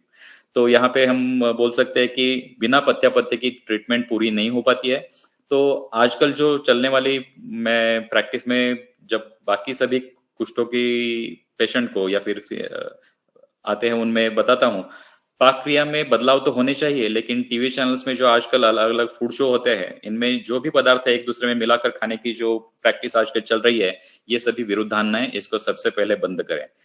जो हमारे देश साथ में नहीं है, जो हम जहाँ पे पैदा हुए हैं, जहाँ पे हमारा हम रहते हैं, वहां से जो बाहर की चीजें आई है, जैसे कि चाइनीज चीजें है, पंजाबी है, Italian, Mexican, American junk food है, ये सभी भारतीय कला पाक कला में इन्वॉल्वमेंट इनकी हो गई है। लेकिन जो भारतीय पाक कला में अलग अलग उत्तम उत्तम पकवान है, उनका भी इस्तेमाल जरूर करें और बदलाव के तौर पे उनको हम जरूर उनका ख्याल करें। ज्यादा जिह्वा लौल्य के बारे में ये न करते हुए चटाकेदार और बार बार तले हुए पदार्थ या फिर मसालेदार पदार्थ न खाए जो विदाई हो सकते हैं। बार बार किण्वित किए हुए पदार्थों को जरूर टालें, जिनमें थोड़ा से ज्यादा तौर पे साउथ इंडियन पदार्थ आ जाते हैं, जैसे स्वीट में जलेबी आ जाती है या फिर नॉर्थ इंडिया में पनीर होता है। ये सभी उनका दूध को इनको क्षीर विकृति भी बोल सकते हैं, इससे बनाई जाने वाली चीजें हैं। अति लवण पदार्थ, हम बोलते हैं कि कहाँ पे हम लवण ज्यादा खाते हैं, तो आजकल देखते हैं कि खाने के साथ में जो फरसाना होते हैं या फिर चिप्स होते हैं या फिर अचार का, सब्जी के बजाय अचार खाने का जो दौर चल रहा है, या फिर कोई सॉल्टेड पदार्थ जो जिनको बोलते हैं कि वो उनका लाइफ स्टाइल बढ़ाने के लिए सॉल्टेड पदार्थ हो जाते हैं, तो उनको खाने जो है ये सभी अति लवण पदार्थ है। या फिर जो पर्युषित आहार है, जैसे कि फ्रिज में रखे हुए पदार्थ, कब रखे हैं हम कभी कभी ध्यान में भी नहीं आता कि कब रखे हैं इनको। जैसे ज्यादा तौर पे आजकल बेकरी के पदार्थ भी खाए जाते हैं, मैदे से बने हुए होते हैं, जैसे ब्रेड, पाव या फिर कारी। गर्मियों के दिनों में फ्रिज में रखे हुए या फिर चिल्ड पदार्थ, बर्फ में डाले हुए पानी के जो पिया जाता है बाहर से आके, जैसे फ्रिज का बोतल उठा लिया और पी लिया। इसके बजाय जो है वो मटके का पानी पिए, उसमें कभी कभार उशीर या फिर चंदन ऐसे डाल के उनको नेचुरली कूलिंग इफेक्ट लाके उनको हम पी सकते हैं। भोजन के बाद आजकल आइसक्रीम खाया जाता है, स्वीट डिश खाया जाता है, डेजर्ट खाया जाता है, ये सभी पूरी तरह से विरुद्ध है। इनको जरूर टालने की कोशिश करें। साबुन का जो अतिरेक, मतलब इनकी जो एडवर्टाइजमेंट से हमें ऐसे महसूस हो रहा है आजकल की साबुन के बजाय हम नॉर्मल रह नहीं पाएंगे, जैसे सभी कीटाणु हमारे ऊपर आक्रमण कर रहे हैं और साबुन ही उसका सभी एक हल है, ऐसे बताया जाता है। लेकिन इसके बजाय हम आयुर्वेदिक उपटन का इस्तेमाल कर सकते हैं। नियमित रूप से स्नान के पूर्व त्वचा पे तिल तेल या नारियल तेल से अभ्यंग करें, और जो कपड़े पहनते हैं सभी त्वचा वैद्यों में ध्यान रखें कि फैंसी कपड़े जो है जिनमें सभी कुछ अलग अलग चीजें चिपकाई जाती है और चमकीली बनाए जाते हैं, या फिर सिंथेटिक या फिर जीन्स, इनका इस्तेमाल का दौर, ये सभी चीजें हैं जो हम कहते हैं कि प्रकृति या फिर हमारे संस्कृति पे आक्रमण हुए हैं ये सभी चीजें। तो इनके बजाय हम सूती कपड़े पहने और वो जरूर साफ हो। इसके बाद में भी बिहार में एक और चीजें हमारे आजकल प्रैक्टिस में आ रही है, एसी या फिर ज्यादा तौर पे पंखे का इस्तेमाल। हम देखते हैं कि कुछ सालों पहले घर में पंखा भी नहीं होता था, लेकिन आजकल पंखे के बिना कोई रह नहीं सकता है। तो इससे क्या हो जाता है, हमारे त्वचा पे जो स्वेद प्रादुर्भाव है ये वहीं पे सूख जाता है और त्वचा वैद्यों को ये आमंत्रण हो जाता है। एसी की वजह से तो गाड़ी में एसी है, घर में एसी है, हर ऑफिस में एसी है, तो अलग अलग जगहों पे एसी की वजह से हमें स्वेद आ ही नहीं रहा है। तो ऐसे ये भी अप्राकृत है। तो हम देखते हैं कि ऐसे पसीना बाहर निकलना अवश्य जरूरी है। इसके लिए अर्ध व्यायाम बताया गया है आयुर्वेद ने। जितना हमें श्वेत प्रादुर्भाव हो इतना ही व्यायाम करें, लेकिन वो भी सुबह में करें, क्योंकि ये कफ दोष का हमें नियमन करने के लिए आवश्यक है। शाम को व्यायाम ज्यादा करेंगे। आजकल जिम में जाके रात को वो ट्रेडमिल पे दौड़ते हैं, ये सभी विरुद्ध है, सभी बिहार विरुद्ध है। मन को हमेशा शांत रखे, प्रसन्न रखे, थोड़ा सा समय ईश्वर चिंतन के लिए अवश्य दे। नियमित रूप से योगासन, प्राणायाम और ध्यान का इनका अभ्यास करे। और सबसे जरूरी है, किसी भी आयुर्वेद तज्ञ की सलाह से प्रकृति के अनुसार, ऋतु के अनुसार दिनचर्या जान ले और आवश्यक पंचकर्म और रसायन अवश्य करे। ऐसे हम अगर आयुर्वेद के जो उपदेश है इनको हम प्रैक्टिस में लाएंगे, उनके प्रति आदर दिखाएंगे, तो हमारा स्वास्थ्य जरूर अच्छा होगा। ये कुछ और त्वचा व्याधियों के अलग अलग इमेजेस है आपके सामने रखे हैं। तो सबसे अंत में हम कोई भी व्याधि हो या फिर कोई भी कुष्ठ का अवस्था हो, त्वचा व्याधि हो, इनमें दोषों का अवश्य ज्ञान हम देखें। दोषों के साथ साथ कौन से दोष विगुण हुए हैं, इसके साथ साथ कौन से गुणों से विगुण हुए हैं, इनमें संसर्ग सन्निपात है क्या, दोषों का ज्ञान हम अवश्य करें। रस और रक्त की दृष्टि का प्रमाणतः भी अवश्य विचार करें। कृमिजन्य अवस्था का विचार करें। जो एक इमेज पहले बताई थी उसी का ये रेप्लिका है। इनको हम अवश्य ध्यान में रखते हुए हम कुष्ठ की चिकित्सा करेंगे, तो किसी भी कुष्ठ व्याधि में हमें अवश्य हमें फल प्राप्ति होगी। और आयुर्वेद को आगे बढ़ाने के लिए, आयुर्वेद को सामने रखने के लिए जो भी हम दवाइयां बनाते हैं वो खुद बनाएंगे और खुद प्रैक्टिस में हम इस्तेमाल करेंगे, तो कोई भी व्याधि हमें अवश्य होगा और उसको हम पूरी तरह से चिकित्सा कर सकेंगे। तो इसके लिए हम विद्यार्थियों के लिए, वैद्यों के लिए औषधि निर्माण की कार्यशालाएं भी रखते हैं। आप कभी भी अगले किसी बैच में आप जुड़ सकते हैं। तो जैसे बताया गया है कि शस्त्र हो, शास्त्र हो या फिर पानी हो, सलील हो, ये उनके पात्र की अपेक्षा से उसके दोष और गुण जो होते हैं वो बदल जाते हैं। तो हमारी प्रज्ञा को बढ़ाने के लिए हम बहुश्रुत हो, अलग अलग लोगों से हम सुने, उनके साथ बातचीत करें और हमारा ज्ञान जो है बढ़ाते रहे। ये जो ज्ञान का यज्ञ विश्व आयुर्वेद परिषद की तरफ से या फिर नेशनल इंस्टीट्यूट ऑफ आयुर्वेद की तरफ से जो दवे मैडम ने शुरू किया है, इसका एक सहभाग होने के लिए मुझे जो अवसर मिला, इसके लिए मैं सभी का धन्यवाद करता हूं और आप सभी को बहुत बहुत बधाई देते हुए मैं मेरा आज का व्याख्यान जो है इसको विराम देता हूं। धन्यवाद जी। बहुत बहुत धन्यवाद डॉक्टर साहब। एक्स्ट्रा ऑर्डिनरी पिक्चर इतने बिजी शेड्यूल में और ओपीडी के साथ साथ और आज की ओपीडी को मिस करते हुए इमरजेंसी में डॉक्टर सचिन जी का और आपका बहुत बहुत हार्दिक धन्यवाद।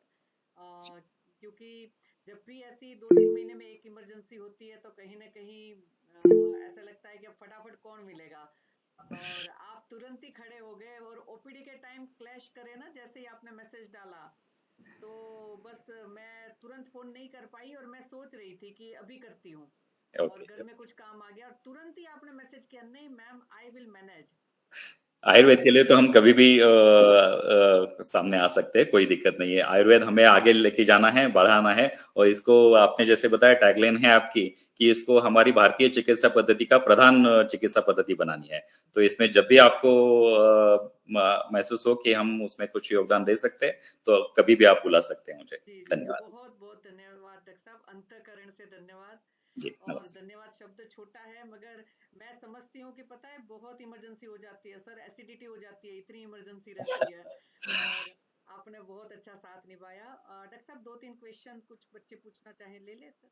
जरूर जरूर। थोड़ा सा उसके पहले मैं क्षमा चाहता हूँ कि कुछ टेक्निकल प्रॉब्लम की वजह से मैं थोड़ा सा ब्रेक हो रहा था, तो उसके लिए मैं क्षमा चाहता हूँ। प्रश्न आगे ले सकते हैं। डॉक्टर मंजूषा जी टाटिया है ना, आप अनम्यूट करके पूछ सकते हैं। Doctor Manjusha ji, hello, are you there? और अगर आपका अनम्यूट नहीं हो रहा है तो आप चैट बॉक्स में लिख कर भी पूछ सकते हैं। डॉक्टर उज्ज्वला, तब तक आप पूछ लीजिए। नमस्ते सर, बहुत ही अच्छा जी नमस्ते, थैंक प्रेजेंटेशन था जी स्टार्ट टू एंड और बहुत ही अच्छे दोस्तों का हमें ज्ञान हुआ, गुण विचार सभी बहुत अच्छे से समझा। सर मुझे पूछना था कि अभी आपने जो केस प्रेजेंटेशन किया तो जैसे विचर्चिका है जो बहुत जी हाँ। स्थिरकारी हो जाती है, तब उसमें कंडू बहुत रहता है पर क्लेद स्राव ऐसे कुछ भी नहीं रहता है। तो उसमें हम क्योंकि मेरे पास पेशेंट थी तो उसका जो रिसेंट हुआ विचर्चिका हुआ वो कम हो गया था 6 महीने में जो हुआ, लेकिन 16 साल से जो हुआ था वो कम ही नहीं हो रहा है। तो उसमें हमने क्या इसका विचार जी करें? कंडू लक्षण जो है प्रायः दो अवस्था में आता है। एक तो वेट कंडीशन जो होती है वो कफ की वजह से, डोमिनेंस की वजह से होती है, और दूसरा जो है वो वात की वजह से, जिसमें ड्राइनेस ज्यादा आने की वजह से भी कंडू होता है। तो इसको आप पहले इवेल्युएट करें कि ये कफ डोमिनेंट है या वात डोमिनेंट है। अगर वात डोमिनेंट है तो यहाँ पे कोई आप सिद्ध स्नेह का एप्लीकेशन के लिए इस्तेमाल करें, जैसे शतधौत घृत से लेके आप कोई भी, जैसे जात्यादि घृत है, विपादिकार घृत तेल, यमक स्नेह है, या फिर अलग अलग जो स्नेह कल्प ग्रंथों में बताया है। एक अकेले भैषज रत्नावली में तकरीबन मैंने एक बार उसका कंपाइलेशन के लिए निकाला था, 30 अलग अलग तेल बताए गए हैं जो लोकल एप्लीकेशन के लिए हम इस्तेमाल कर सकते हैं। तो ऐसे तेलों का, जैसे प्रैक्टिकली सबसे जात्यादि तेल काफी हद तक अच्छा रिजल्ट देता है, या फिर एक साउथ इंडिया में जो सहस्त्र योगम ग्रंथ है उसमें एक नाल पामरादि ऑयल ये एक बताया है, उसको भी मैं प्रैक्टिकली इस्तेमाल करता हूं, तो ये काफी हद तक अच्छा रिजल्ट देता है। जी सर, अभ्यंतर यूज के लिए क्या यूज करें अभ्यंतर सर? यूज जो के लिए, जी राइटेनोसाइड, हाँ, ये मैंने जात्यादि घृत सब यूज किया है, महामरीचादि ऑयल। ओके, ठीक ठीक। अभ्यंतरतः जो है वो आप एक बार इस्तेमाल करके देखिए, जो मैं फॉर्मूला जैसे बताया, रसमाणिक्य, अमृता और विडंग का, इसको आप इस्तेमाल करके देखिए तो काफी आपको फायदा करेगा ये। जी सर, धन्यवाद। जी धन्यवाद। जी जी, बहुत बहुत धन्यवाद डॉक्टर साहब। जी डॉक्टर साहब, एक क्वेश्चन इसमें किसी ने लिखा हुआ है, doctor silane, nice session, thank you. Treatment for dry non healing wound of 3 weeks over shin in the patient with no other ailment। Non healing wound है। हाँ हाँ जी, okay non healing dry dry non healing wound. Okay okay. तो non healing wound में जो है वो अलग अलग तरीके के सिद्ध घृत जो है, सबसे जो पंचवल्कल के जो घृत है, उसको काफी हद तक ये व्रण रोपक भी होता है, तो इसको इस्तेमाल जरूर करें, तो उसका वुंड हीलिंग जो है फास्ट एक्शन करेगा। तो मेरे हिसाब से लोकल एप्लीकेशन के लिए वो फायदा करेगा। और इसी के साथ में अभ्यंतर औषधियां जो है, इनमें वुंड के लिए जो बताया है, इसमें सबसे प्रभावी द्रव्य है जो है वो त्रिफला गुगुल है, उन उसको भी व्रण के लिए इस्तेमाल करेंगे तो काफी फायदा करेगा ये। बहुत बहुत धन्यवाद सर। डॉक्टर उज्ज्वला ने एक चैट बॉक्स में क्वेश्चन डाला है कि सर बच्चों में एज बिटवीन 12 to 25, अच्छा 25 का बच्चा गिन लिया बेटा, 12 to 25 पालित्य में गाइड करे सर। ओके, पालित्य तो, सॉरी, पालित्य तो जो है वो पूरी तरह से पित्त डोमिनेंट की कंडीशन से आने वाला है। तो इनमें सबसे हेतु देखे कि ये जागरण का हेतु अगर हो रहा है उनमें, तो उसको सबसे पहले निकाल दें। और इसी के साथ में अगर हो सके तो अल्पाल्प उनमें शोधन देने के लिए पित्त का भी शोधन हो, और दोषों का शोधन अच्छी तरह से होने के लिए अविपत्तिकर चूर्ण लॉन्ग ड्यूरेशन तक आप इस्तेमाल कर सकते हैं। और इसके साथ में जो है वो नस्य का इस्तेमाल अवश्य करें। जो यष्टि मधु तेल का नस्य है, ये पालित्यहर बताया है, तो इसको अवश्य आप प्रयोग करें। जी, बहुत बहुत धन्यवाद डॉक्टर साहब। और जी सारे क्वेश्चन भी हमारे सारे आ गए, डॉक्टर उज्ज्वला जी, डॉक्टर सिलेन और जी सभी चिकित्सक जिन्होंने प्रश्न पूछ के इसको और अच्छा इंटरेक्टिव बनाया, और आप अच्छी तरह सुन रहे हैं, ये भी पता चल जाता है कि क्वेश्चन आए हैं। तो बहुत बहुत धन्यवाद सर। और आपको देख के आइंस्टाइन की याद आ रही थी कि मैडम, क्वेश्चन का आंसर करते करते आप शायद ओपीडी कक्ष में आ गए, तो उसको शेयर नहीं, जरूर थोड़ा सा करिए सर। ये टेक्निकल चीजें जब भी थोड़ी सी ये हो जाती है। जी जी जी जी सर, जी बहुत अच्छा लग रहा है कि इतने कर्मठ रहते हुए और ओपीडी में भी अभी फटाफट आप 9-10 बजे तक करेंगे, और आपने हमारा टाइम भी बहुत अच्छी तरीके से मैनेज कर लिया। जी। तो बहुत बहुत तहे दिल से धन्यवाद। जी। और मैं फिर से भी आपसे कांटेक्ट करूंगी, क्योंकि आपके जो इंटरेस्टिंग जो केस स्टडीज का जो आपने सीवी में लिखा था ना, वो बहुत बढ़िया है और बहुत सारे चिकित्सकों को फायदेमंद रहेंगे सर। जरूर जरूर जी मैडम। जी जी। सबसे और अंत में मैं शांति मंत्र बोलूंगी, आप सभी म्यूट रख कर ही दोहराएंगे। जी जरूर। ओम सर्वे भवन्तु सुखिनः, सर्वे सन्तु निरामया, सर्वे भद्राणि पश्यन्तु, मा कश्चित् दुःखभाग् भवेत्। ओम शांतिः शांतिः शांतिः। नमो नमः। विश्व मंगल की कामना के साथ अगले शुक्रवार को नए स्पीकर के साथ हम फिर से आपके सामने उपस्थित होंगे। नमो नमः। धन्यवाद। जी। धन्यवाद फिर सर। से एक बार सभी को धन्यवाद। सभी ने बहुत अच्छी तरह से सुना और मुझे आपके सामने बात रखने की जो अवसर दिया, बहुत बहुत धन्यवाद।